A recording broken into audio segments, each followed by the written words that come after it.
এখন সম্প্রচারিত হবে রেডিও তেহরান থেকে আজকের সর্বশেষ বিশ্ব সংবাদ। রেডিও তেহরান শুরু হচ্ছে বিশ্ব সংবাদ।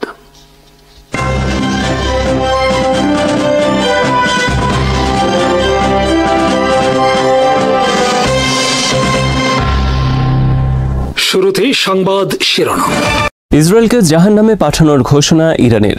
G7 সম্মেলন থেকে বেরিয়ে গিয়ে তেহরান খালি করার কথা বললেন ট্রাম্প। ইসরায়েলিদের শহর ছাড়ার কথা বলেছে ইরান। ইসরায়েলের যে কোনো স্থানে হামলার হুমকি। দিশেহারা ইসরায়েলের গাজা স্টাইলে হামলা ইরানের হাসপাতাল, রেডিও, টিভি স্টেশনে। চীনা নাগরিকদের ইরান ত্যাগের নির্দেশ। জাতির উদ্দেশ্যে খামেনি বলেছেন, তিনি মারা গেলেও যুদ্ধ যেন অব্যাহত থাকে। তেল আবিব ও হাইফায় পাল্টা হামলা ইরানের। পারমাণবিক নিরস্ত্রীকরণ চুক্তি থেকে বের হয়ে আসার ঘোষণা ইরানের। উদ্বেগ বিশ্বজুড়ে। ইরানের সর্বোচ্চ নেতা আয়াতুল্লাহ আলী খামেনিকে হত্যা করা হবে, ঘোষণা নেতানিয়াহুর। ইরানের টানা হামলায় দিশেহারা হয়ে পড়েছে ইসরায়েল। সোমবার ইরানের হাসপাতাল, রাষ্ট্রীয় টেলিভিশন ভবন সহ বিভিন্ন বেসামরিক স্থাপনায় গাজার ন্যায় নির্বিচারে হামলা চালিয়ে তার প্রমাণ দিল নেতানিয়াহু প্রশাসন ও ইসরায়েল আর্মি। সোমবার ইসরায়েল ইরানের পশ্চিম অঞ্চলের কারমেন শহরে ফারাবি হাসপাতালে হামলা চালিয়েছে। এছাড়া হামলা চালিয়েছে রাজধানী তেহরানের রাষ্ট্রীয় বেসামরিক বিভিন্ন ভবন, সামরিক স্থাপনা ও জ্বালানি অবকাঠামো লক্ষ্য করে। হামলার আগে ইসরায়েলের পক্ষ থেকে আদেশে জারি করা হয় তেহরানের পশ্চিম ও পূর্ব এলাকা বেসামরিক লোকজনকে সরে যাবার জন্য। ইসরায়েলের প্রধানমন্ত্রী বেনিয়ামিন নেতানিয়াহু সোমবার ঘোষণা দিয়েছেন, ইরানের সর্বোচ্চ নেতা আয়াতুল্লাহ আলী খামেনিকে হত্যা করা হবে। তাকে হত্যা করলেই বন্ধ হবে এই যুদ্ধ।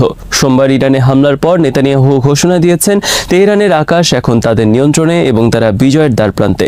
অপরদিকে ইরানের সর্বোচ্চ নেতা আয়াতুল্লাহ আলী খামেনি বলেছেন, তিনি যদি মারাও যান, ইরানিরা যেন যুদ্ধ চালিয়ে যায়। সোমবার ইসরায়েলের হামলার পর ইরানও পাল্টা আঘাত করে ইসরায়েলের রাজধানী তেল আবিব, বন্দরনগরী হাইফা সহ বিভিন্ন এলাকায়। ইরানের হামলা থেকে আত্মরক্ষার জন্য গোটা ইসরায়েলে বেজে ওঠে সাইরেন। ইরানের হাইপারসনিক মিসাইল ও বিভিন্ন ধরনের ব্যালিস্টিক মিসাইলে একের পর এক ধসে পড়তে থাকে রাজধানী তেল আবিবের সুউচ্চ বহুতল ভবন। হামলার পর বিভিন্ন স্থাপনায় সৃষ্টি হয় ব্যাপক অগ্নিকাণ্ড। এদিকে সোমবার ইরান ইসরায়েলের বিরুদ্ধে প্রথমবারের মতো ব্যবহার করেছে কয়েক ডজন আত্মঘাতী লয়টারিং ড্রোন। দীর্ঘপাল্লার এসব ড্রোন ইরানের নিজস্ব তৈরি এবং তারা সফলভাবে হামলা পরিচালনা করেছে সোমবার। ইসরায়েলের বিরুদ্ধে পাল্টা হামলার পর ইরানের পক্ষ থেকে বলা হয়েছে, ইসরায়েলের বিরুদ্ধে সবচেয়ে বড় হামলার প্রস্তুতি নিচ্ছে তারা। ইরানের রাষ্ট্রীয় বার্তা সংস্থা তাসনিম পার্স টুডে বিভিন্ন সংবাদ মাধ্যমে প্রকাশিত হয়েছে ইসরায়েলের বিরুদ্ধে সোমবারের এই কঠোর হুঁশিয়ারি। বলা হয়েছে, ইরান ইসরায়েলের বিরুদ্ধে দীর্ঘমেয়াদী যুদ্ধের জন্য প্রস্তুত। যুদ্ধ শুরুর পর ইরান রাতে এবং ইসরায়েল দিনের বেলায় আক্রমণ পরিচালনা করত, কিন্তু সোমবার থেকে উভয় পক্ষ যখন তখন একে অপরের বিরুদ্ধে পাল্টা হামলা পরিচালনা করছে। মঙ্গলবার সকালেও ইরান হামলা চালিয়েছে ইসরায়েলের রাজধানী তেল আবিবে। ইরানের রাষ্ট্রীয় টিভি ভবনে হামলার পর ইরানের সংসদের স্পিকার বাঘের গালি সোমবার বলেছেন, ইসরায়েলকে জাহান্নামে পাঠিয়ে দেওয়া হবে। ইরানের উপর আক্রমণের স্বাদ ইসরায়েলকে পুরোপুরি বুঝিয়ে দেওয়া হবে এবার। যুদ্ধের তীব্রতা বৃদ্ধির ফলে সোমবার ডোনাল্ড ট্রাম্প কানাডায় G7 সম্মেলন থেকে নির্ধারিত সময়ের আগেই দেশে ফিরেছেন এবং যুক্তরাষ্ট্রের সব নাগরিকদের তেহরান ছাড়ার নোটিশ দিয়েছেন। ধারণা করা হচ্ছে, ইরানের ওপর আরও বড় ধরনের হামলার প্রস্তুতি নিচ্ছে ইসরায়েল ও যুক্তরাষ্ট্র। ইসরায়েলের সাথে ইরানের যুদ্ধবিরতির প্রস্তাব বিষয়ে ইরানের পক্ষ থেকে বলা হয়েছে, তারা কোনো সন্ত্রাসী আর অবৈধ রাষ্ট্রের সাথে চুক্তি করবে না। অবশ্য বার্তা সংস্থা রয়টার্সের কাছে বলা হয়েছে, ইরান ট্রাম্প প্রশাসনের কাছে প্রস্তাব পাঠিয়েছে ইসরায়েলকে থামানোর জন্য। রয়টার্সের এই খবরে চলছে বিতর্ক, কারণ ফ্রান্সের প্রেসিডেন্ট ইমানুয়েল ম্যাক্রন বলেছেন, ডোনাল্ড ট্রাম্প উভয় পক্ষকে প্রস্তাব দিয়েছেন যুদ্ধ বন্ধের জন্য। তবে বিশ্লেষকরা বলছেন, ইরান নয়, বরং ট্রাম্প ও নেতানিয়াহু সরকার সুর নরম করেছে ইরানের পাল্টা হামলায় ধরাশয়ী হওয়ার পর। পাকিস্তানের বিরুদ্ধে আগ্রাসী হামলা চালিয়ে ভারত যেমন নাস্তানাবুদের শিকার হয়েছে, অনেকটা সেই অবস্থায় মুখোমুখি বর্তমানে ইসরায়েল। নেতানিয়াহু সরকারের উগ্রতার কারণে বিপাকে এখন ট্রাম্প প্রশাসন। ফ্রান্স, জার্মানি, ব্রিটেন সহ ইউরোপের অনেক দেশ বেশ কঠোর অবস্থান নিয়েছে ইসরায়েলের বিরুদ্ধে। এতে নতুন করে আবারও বিরোধ সৃষ্টি হতে চলেছে যুক্তরাষ্ট্র ও ইউরোপের মধ্যে। ইসরায়েলের অভিযোগ, ইরান পারমাণবিক বোমা বানাচ্ছে। তাকে কোনো অবস্থাতেই পারমাণবিক বোমা বানাতে দেয়া হবে না, কারণ পারমাণবিক শক্তিধর ইরান ইসরায়েলের নিরাপত্তার জন্য হুমকি। কিন্তু ইতিমধ্যে মিথ্যা প্রমাণিত হয়েছে ইসরায়েলের এই অভিযোগ। বুশ ইরাকে হামলা চালিয়েছিল সাদ্দামের কাছে ব্যাপক বিধ্বংসী অস্ত্র থাকার মিথ্যা অভিযোগ তুলে, কিন্তু আজ পর্যন্ত যুক্তরাষ্ট্রের পক্ষে কোনো প্রমাণ হাজির করতে পারেনি। ইসরায়েলও একইভাবে মিথ্যা অভিযোগে ইরানে হামলা চালিয়েছে বলে মনে করে বিশ্ববাসী। তাছাড়া ইসরায়েল নিজে যেখানে পারমাণবিক বোমার অধিকারী, সেখানে অন্য দেশকে এই বোমা বানাতে না দেওয়ার কথা বলে হামলা চালানো কোনো অবস্থাতেই গ্রহণযোগ্য নয়। বিশ্বের কোনো বিবেকবান মানুষ এটি গ্রহণ করবেন না। ফলে ক্রমে চাপের মধ্যে পড়েছে ইসরায়েল আর ট্রাম্প প্রশাসন। ইরানের বিরুদ্ধে ইসরায়েল যদি পারমাণবিক বোমা হামলা চালায়, তবে পাকিস্তান ইসরায়েলের বিরুদ্ধে পারমাণবিক বোমা হামলা চালাবে বলে জানিয়েছে ইরান। ইরানের বিপ্লবী গার্ড বাহিনী তথা আইআরজিসির শীর্ষস্থানীয় কমান্ডার জেনারেল রেজাই রোববার সংবাদ সম্মেলনের তথ্য জানিয়ে বলেন, পাকিস্তান আমাদের এই বিষয়ে নিশ্চয়তা দিয়েছে। তবে পাকিস্তানের পররাষ্ট্রমন্ত্রী ইসহাক দার সোমবার এই বিষয়ক খবরকে মিথ্যা বলে আখ্যায়িত করেছেন। টানা 5 দিন ধরে ইসরায়েলের বিরুদ্ধে ইরানের ধ্বংসাত্মক হামলা বর্তমানে মনোবল ভেঙে পড়েছে নেতানিয়াহু প্রশাসন ও ইসরায়েল আর্মির। একইভাবে তারা বিস্মিত ইরানের রণকৌশল ও প্রতিরোধ ক্ষমতায়। ইরানের টানা হামলায় বর্তমানে ইসরায়েলের রাজধানী তেল আবিব, হাইফা, বাতিয়াম সহ বিভিন্ন শহরের যেসব ধ্বংসাত্মক ছবি ও ভিডিও এখন পর্যন্ত আন্তর্জাতিক গণমাধ্যমে প্রকাশিত হয়েছে, তাতে এখন আর শিশুরও বুঝতে বাকি নেই যে ইসরায়েলের অবস্থান অত্যন্ত শোচনীয়। ইরানের হামলায় একের পর এক মাটির সাথে মিশে যাচ্ছে তেল আবিবের বহুতল অনেক ভবন। ধ্বংসস্তূপে পরিণত হয়েছে তেল আবিব সহ অনেক শহর। ইসরায়েলের মনোবল ভেঙে গেছে, কারণ তাদের iron dome missile system, arrow 3 missile system এবং ডেভিড স্লিং মিসাইল সিস্টেম ভেদ করে ইসরায়েলের গুরুত্বপূর্ণ স্থাপনায় একের পর এক হামলা পরিচালনা করেছে ইরান। ইসরায়েল তাদের আয়রন ডোম সহ অন্যান্য এয়ার ডিফেন্স সিস্টেম নিয়ে অতিশয় গর্ব করত দীর্ঘদিন ধরে। ইসরায়েলের ধারণা ছিল এসব মিসাইল সিস্টেম ভেদ করে ইরান তাদের উপর হামলা চালাতে পারবে না। অপরদিকে ইসরায়েলের ধারণা ছিল শুক্রবার একযোগে গোয়েন্দা নাশকতা ও বিমান হামলার মাধ্যমে 20 জনের বেশি শীর্ষ জেনারেল এবং 9 জন পারমাণবিক বিজ্ঞানীকে হত্যা ও শতাধিক লক্ষ্যবস্তুতে আঘাতের মাধ্যমে ইরানের মেরুদণ্ড ভেঙে দেবে। এই ধরনের ব্যাপক ভিত্তিক হামলার ফলে ইরান আর উঠে দাঁড়াতে পারবে না। কিন্তু ইরান যেভাবে দ্রুত ঘুরে দাঁড়িয়ে ইসরায়েলের বিরুদ্ধে পাল্টা আঘাত করেছে, তাতে বিস্মিত ইসরায়েল সহ অনেক দেশ। সোমবার সিএনএনের খবরে শিরোনামে লেখা হয়েছে, ইরান সম্পর্কে ভুল মূল্যায়ন করেছিল ইসরায়েল। একদিকে ইসরায়েলের এয়ার ডিফেন্স সিস্টেম তছনছ করে দেওয়া এবং অপরদিকে ইরানের রণকৌশলের কারণে বর্তমানে দিশেহারা নেতানিয়াহু সরকার ও ইসরায়েল আর্মি। সে কারণে সোমবার তারা গাজার মতো নির্বিচারে অনেক হামলা চালিয়েছে ইরানের বিরুদ্ধে। অপরদিকে ইরান সোমবার হাইফায় হাইপারসনিক মিসাইল হামলা চালিয়ে ধ্বংস করেছে ইসরায়েলের গুরুত্বপূর্ণ একটি তেল শোধনাগার। হামলার ফলে বন্ধ হয়ে গেছে বাজান গ্রুপের এই তেল শোধনাগারের সমস্ত কার্যক্রম। ইসরায়েলের গণমাধ্যমের খবরে বলা হয়েছে, সোমবার হাইফায় ইরানের হামলায় নিহত হয়েছে কমপক্ষে 3 ইসরায়েলি। ইরান দাবি করেছে তারা হস্তগত করেছে ইসরায়েলের গোয়েন্দা সংস্থা মোসাদের গুরুত্বপূর্ণ অনেক ডকুমেন্ট এবং পরিকল্পনা বিষয়ক কাগজপত্র। এসব ডকুমেন্টে রয়েছে ইরান সহ মধ্যপ্রাচ্য নিয়ে তাদের অনেক গোপন পরিকল্পনা বাস্তবায়নের কথা। উল্লেখ আছে ইসরায়েলের পারমাণবিক স্থাপনা, পারমাণবিক বোমার মজুদ কেন্দ্র সহ অতিশয় গোপনীয় ও গুরুত্বপূর্ণ অনেক ডকুমেন্ট ও তথ্য ভাণ্ডার এবং ফিলিস্তিনে গোপন কার্যক্রম পরিচালনার কথা।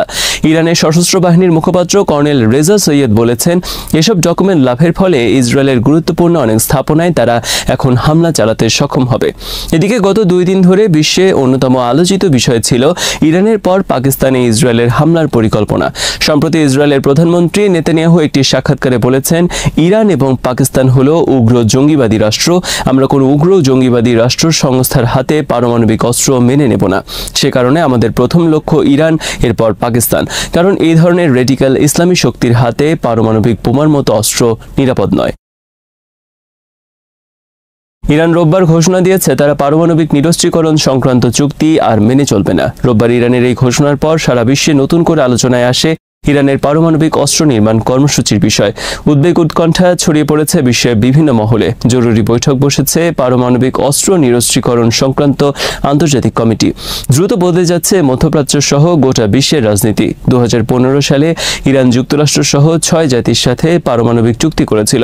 এতে বলা হয়েছিল ইরান পারমাণবিক অস্ত্র নির্মাণ থেকে বিরত থাকবে, কেবলমাত্র বেসামরিক ব্যবহার তথা বিদ্যুৎ কেন্দ্রের নির্মাণের জন্য একটি নির্দিষ্ট মাত্রায় ইউরেনিয়াম সমৃদ্ধ করতে পারবে।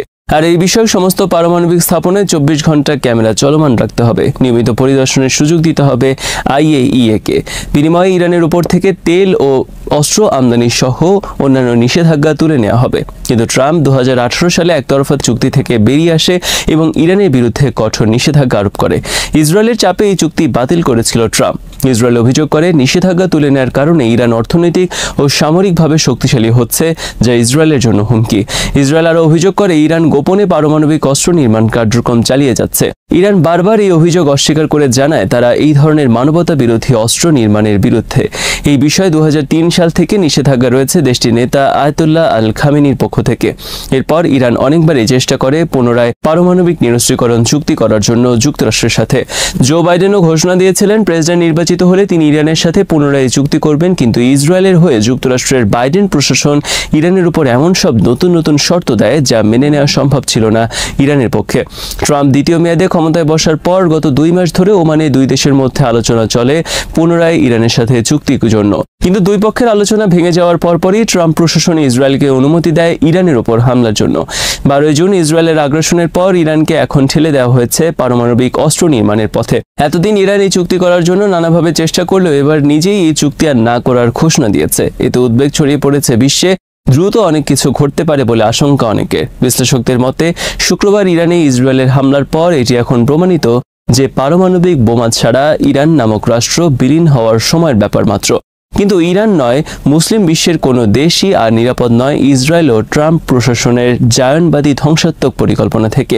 তার প্রমাণ নেতানিয়াহু দিয়েছেন পাকিস্তানকে ধ্বংস করার পরিকল্পনা সামনে আনার মাধ্যমে। টাইমস অফ ইন্ডিয়ার প্রতিবেদনে বলা হয়েছে ইরানি হামলা ইসরায়েলি শহরগুলোকে ধ্বংসযজ্ঞে পরিণত করেছে।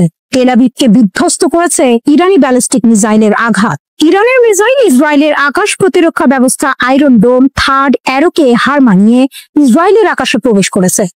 16 জুন নতুন করে ইসরায়েলি মিসাইল হামলা শুরু করে ইরান। বিভিন্ন এলাকায় মিসাইল আঘাত হানে, সাইরেন বেজে ওঠে। ইসরায়েলের জরুরি সেবা জানিয়েছে মিসাইল এবং শার্পনেইলের আঘাতে কমপক্ষে 67 জন আহত হয়েছে। ইরান ও ইসরায়েলের মধ্যে সামরিক উত্তেজনা এখন এমন এক পর্যায়ে পৌঁছেছে যা আগে কখনো দেখা যায়নি। ইরানের আক্রমণ শুধু নির্দিষ্ট কিছু এলাকায় সীমাবদ্ধ নেই, বরং তা উত্তরাঞ্চলীয় শহর নাকোরা থেকে শুরু করে দক্ষিণের ইলাত পর্যন্ত বিস্তৃত। সোমবার ভোরে ইসরায়েলের হোম ফ্রন্ট কমান্ড এক বিশাল আকারের ইরানি আক্রমণের খবর দিয়েছে। ইসরায়েল বারবার আসন্ন আক্রমণের বিষয়ে সতর্ক করে বাসিন্দাদের আশ্রয় কেন্দ্রের কাছাকাছি থাকার আহ্বান জানায়। ইসরায়েলি মিডিয়া জানিয়েছে যে সেনাবাহিনী প্রায় 100টি ইরানি রকেট শনাক্ত করেছে, যার মধ্যে কয়েকটি দেশের কেন্দ্রীয় অঞ্চলেও পড়েছে। ইসরায়েলের মতো একটি দেশ যারা নিজেদের নিরাপত্তা ব্যবস্থা নিয়ে এতটাই আত্মবিশ্বাসী, তাদের ভূখণ্ডে এত রকেট আঘাত হানতে পারে, এটা কি কল্পনাতে ছিল না? চ্যানেল 13 এর খবর অনুযায়ী রকেট হামলায় ক্ষতিগ্রস্ত কমপক্ষে 4টি স্থানে জরুরি পরিষেবা পাঠানো হয়েছে। তেল আবিবের কাছের শহর পেতাহ টিকভার মেয়র নিজেই নিশ্চিত করেছেন যে একটি ইরানি ক্ষেপণাস্ত্র ওই এলাকায় আঘাত হেনেছে, যার ফলে একটি ভবন ক্ষতিগ্রস্ত হয়েছে এবং উদ্ধার অভিযান শুরু হয়েছে। সবচেয়ে চাঞ্চল্যকর তথ্য হলো ইসরায়েলি আর্মি রেডিও অনুসারে তাদের অত্যাধিক বিমান প্রতিরক্ষা ব্যবস্থাও 10টি রকেট প্রতিহত করতে ব্যর্থ হয়েছে। এটা কি ইসরায়েলের প্রতিরক্ষা ব্যবস্থার দুর্বলতা, নাকি ইরানের ক্ষেপণাস্ত্র প্রযুক্তির অভূতপূর্ব উন্নতি? এখানেই লুকিয়ে আছে এক বিরাট প্রশ্নবোধক চিহ্ন। হিব্রু মিডিয়া নিশ্চিত করেছে যে সর্বশেষ ইরানি ক্ষেপণাস্ত্র হামলায় 3 জন নিহত এবং 103 জন আহত হয়েছে। ইয়েদিওত আহরোনাত সংবাদপত্র জানিয়েছে গ্রেটার তেল আবিবের গুশতান এলাকায় ইরানি রকেট হামলার পর কমপক্ষে 103 জন আহতকে হাসপাতালে ভর্তি করা হয়েছে। তাদের মধ্যে 2 জনের অবস্থা গুরুতর, 7 জনের অবস্থা মাঝারি এবং বাকিদের সামান্য আঘাত রয়েছে। ইসরায়েলের অ্যাম্বুলেন্স সার্ভিস ম্যাগেন ডেভিড আদমের বিবৃতিতে বলা হয়েছে সোমবারের হামলায় 3 জন নিহত এবং 67 জন আহত হয়েছেন। ইরান ইসরায়েল সংঘাত আরো ভয়াবহ রূপ নিচ্ছে। একদিকে ইসরায়েল দাবি করছে তারা তেহরানের আকাশ সীমায় পূর্ণ নিয়ন্ত্রণ প্রতিষ্ঠা করেছে, অন্যদিকে হাইপারসনিক ক্ষেপণাস্ত্র দিয়ে পাল্টা ভয়াবহ আঘাত হানছে ইরাক। হাইপারসনিক ক্ষেপণাস্ত্র নিক্ষেপ করে তেল আবিব, হাইফা ও উত্তরাঞ্চলের বিভিন্ন শহরে ব্যাপক আঘাত হানে ইরাক। বিশ্ব জুড়ে বাড়ছে উদ্বেগ। বিশ্লেষকরা বলছেন এই সংঘাত যদি নিয়ন্ত্রণে না আনা যায় তবে তা পুরো মধ্যপ্রাচ্যকে এক ভয়াবহ যুদ্ধের দিকে ঠেলে দিতে পারে। বিবিসির প্রতিবেদনে বলা হয়েছে ইরান ও ইসরায়েলের মধ্যে সংঘাতের জেরে বিশ্ববাজারে তেলের দাম বেড়েছে। শুক্রবার যে দামে ছিল সোমবার নাগাদ তা অন্তত 7% বেড়েছে। ইরানের ক্ষেপণাস্ত্র আঘাত হানল ইসরায়েলের বৈজ্ঞানিক কেন্দ্রে। ভিডিওতে ধরা পড়ল ভয়াবহ মুহূর্ত।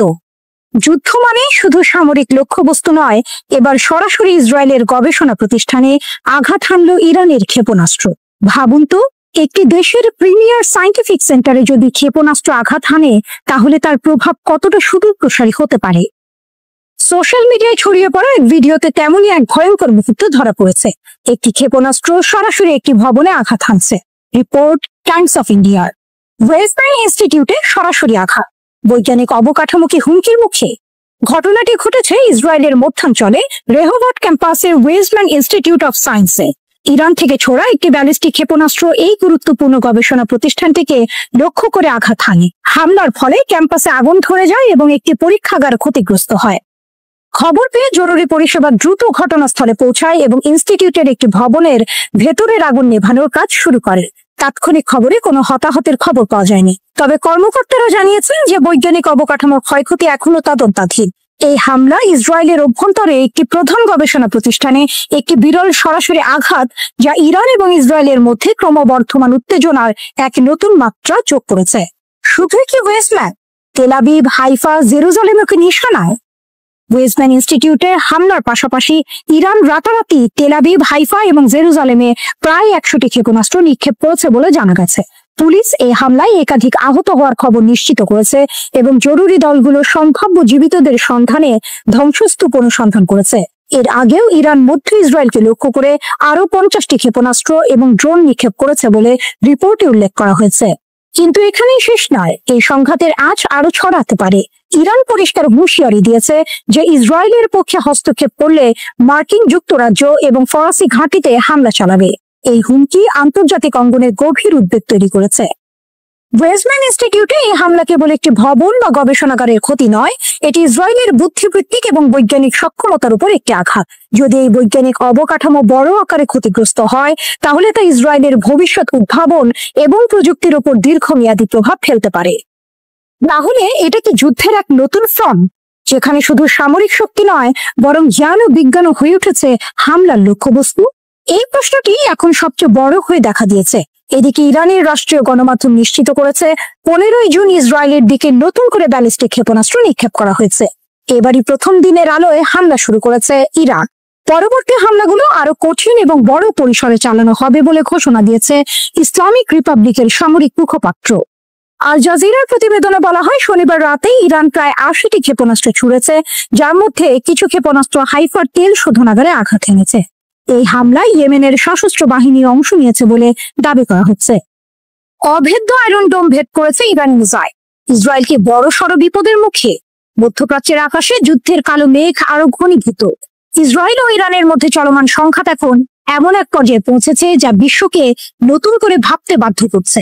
ঘটনা প্রবাহে সবচেয়ে বড় চমক হলো ইসরায়েলের কর্তৃত অভেদ্য আয়রন ডোম প্রতিরক্ষা ব্যবস্থাকে ভেদ করে ইরানের ক্ষেপণাস্ত্রের আঘাত। এটি কি কেবল একটি হামলা, নাকি ইসরায়েলের নিরাপত্তার ধারণাকে নতুন করে প্রশ্নের মুখে ফেলছে? তেল আবিবে ইরানি প্রত্যাঘাত, আয়রন ডোম কি ব্যর্থ হলো? শনিবার ভোরে তেল আবিবে ইরানের প্রত্যাঘাতের খবর বিশ্ব জুড়ে ছড়িয়ে পড়ে। ইসরায়েলের প্রতিরক্ষা বাহিনীর সদর দপ্তরে ইরানের ক্ষেপণাস্ত্র আঘাত হানার পর বিশেষজ্ঞদের একাংশ মনে করছেন নেতানিয়াহুর দেশ এবার বড়সড় বিপদের মুখে পড়তে পারে। শুক্রবার গভীর রাতে ইসরায়েলের তেল আবিবে অবস্থিত ইসরায়েলি সেনা আইডিএফ এর সদর দপ্তরে ইরানের ক্ষেপণাস্ত্র গিয়ে পড়ে। ইসরায়েলি বিমান হামলার 24 ঘন্টার মধ্যে এই হামলাকে ইরান প্রতিশোধমূলক পদক্ষেপ হিসেবেই দেখছে বিশ্ব। সমাজ মাধ্যমে ছড়িয়ে পড়া নানা ভিডিওতে দেখা যাচ্ছে তেল আবিবের ঠিক মাঝে আঘাত হানছে ইরানের ক্ষেপণাস্ত্র। যদিও আনন্দবাজার.com এর প্রতিবেদনে বলা হয়েছে তারা এই ভিডিওগুলির সত্যতা যাচাই করেনি। তবে ওই এলাকাতেই রয়েছে ইসরায়েলি প্রতিরক্ষা বাহিনীর সদর দফতর এবং আরো নানা গুরুত্বপূর্ণ সামরিক দফতর। 19 সেকেন্ডের একটি ভিডিওতে দেখা গিয়েছে ইরানি ক্ষেপণাস্ত্রকে বাধা দেওয়ার চেষ্টা করছে ইসরায়েলের আকাশ প্রতিরক্ষা ব্যবস্থা আয়রন ডোম, কিন্তু লৌহ গম্বুজ ভেঙে আইডিএফ এর সদর দপ্তরে আঘাত করছে ক্ষেপণাস্ত্রটি। সঙ্গে সঙ্গে আলোর ঝলকানি এবং বিকট শব্দ দিয়ে শেষ হচ্ছে ভিডিওটি। সংবাদ মাধ্যমে দাবি করা হয়েছে ইরান 65 মিনিটে 200টি ব্যালিস্টিক মিসাইল ছুড়েছে। যদি এই দাবি সত্য হয়, তবে এটি ইসরায়েলের প্রতিরক্ষা ব্যবস্থার জন্য এক বিরাট চ্যালেঞ্জ। ইসরায়েলি সেনাবাহিনীর দাবি, শুক্রবার রাতে ইরান 100টিরও বেশি ক্ষেপণাস্ত্র হামলা চালিয়েছে ইসরায়েলের দিকে।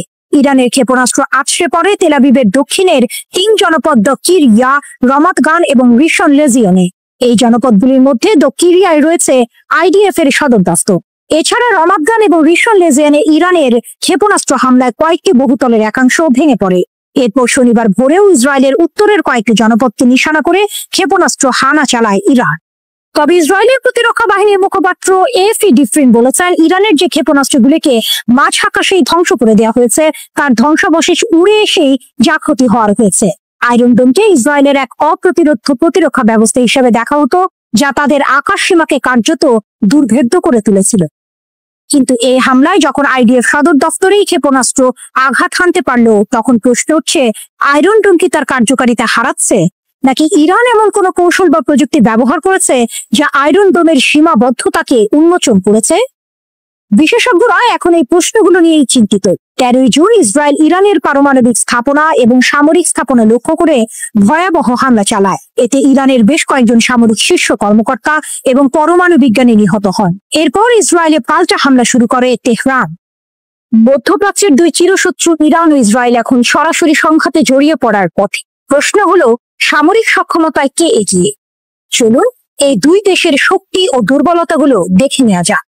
সৈন্য সংখ্যা, কে বেশি শক্তিশালী? সংখ্যায় ইরান অনেক এগিয়ে। যুক্তরাজ্য ভিত্তিক international institute for strategic studies এর 2023 সালের প্রতিবেদন অনুযায়ী ইরানের সক্রিয় সৈন্য সংখ্যা 6,10,000। এর মধ্যে সেনাবাহিনীতে রয়েছে 3,50,000, আইআরজিসিতে 1,90,000, নৌবাহিনীতে 18,000, বিমান বাহিনীতে 37,000 এবং বিমান প্রতিরক্ষায় 15,000 সৈন্য। এছাড়া ইরানের রিজার্ভ বাহিনীর সদস্য সংখ্যা 3,50,000। ইসরায়েলের 1,69,500 সক্রিয় সৈন্য রয়েছে। সেনাবাহিনীতে 1,26,000, নৌবাহিনীতে 9,500 এবং বিমান বাহিনীতে 34,000। ইসরায়েলের রিজার্ভ বাহিনীর সদস্য সংখ্যা 4,65,000। 18 ঊর্ধ্ব বয়সী অধিকাংশ নারী ও পুরুষের জন্য সামরিক কর্মকাণ্ডে অংশ নেওয়া বাধ্যতামূলক, তবে নির্দিষ্ট কিছু ছাড় আছে। সামরিক ব্যয়, কার বাজেট বেশি? এতক্ষণ যারা আমাদের সংবাদটি শুনলেন সবাইকে অসংখ্য ধন্যবাদ। আমাদের নিয়মিত ভিউয়ার যারা আছেন তাদের 82% ভিউয়ার্স এখনও আমাদের চ্যানেলটি সাবস্ক্রাইব করেননি। সো যারা যারা আমাদের চ্যানেলটি এখনও সাবস্ক্রাইব করেননি দয়া করে সাবস্ক্রাইব করে দিন এবং নিয়মিত আমাদের পাশে থাকবেন আশা করি। ধন্যবাদ সবাইকে।